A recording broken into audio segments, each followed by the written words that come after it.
will Brexit have a negative impact on charities?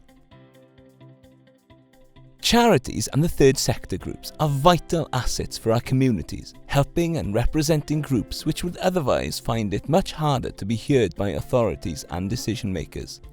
However, many charities are now at risk of shutting down because of cuts in the available resources and funding, and made even more difficult by the COVID-19 crisis.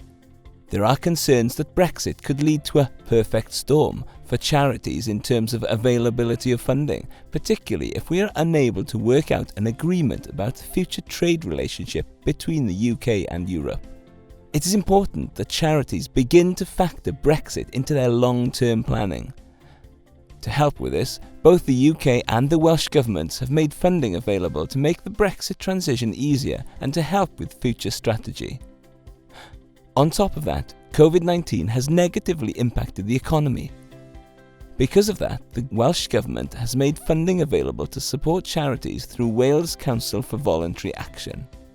So why is it so important to start thinking about life after Brexit, and what are the changes we need to bear in mind when thinking about the future? We asked our expert Charles Whitmore from the Wales Civil Society Forum on Brexit.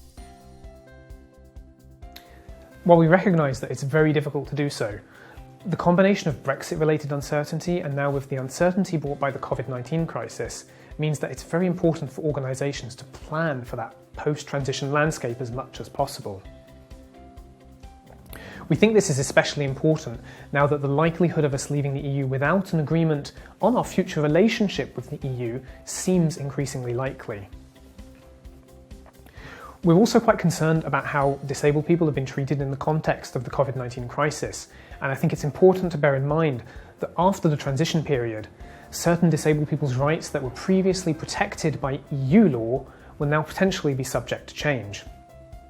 So it's really important that moving forward, we ensure that disabled people's voices are heard in shaping that post-transition landscape around questions such as how do we ensure that rights inherited from the EU are not rolled back? How do we ensure that the UK keeps up with improvements made at the EU level, such as upcoming improvements around accessibility? And crucially, how do we ensure that the UK respects the rights enshrined in the United Nations Convention of Disabled People's Rights after Brexit?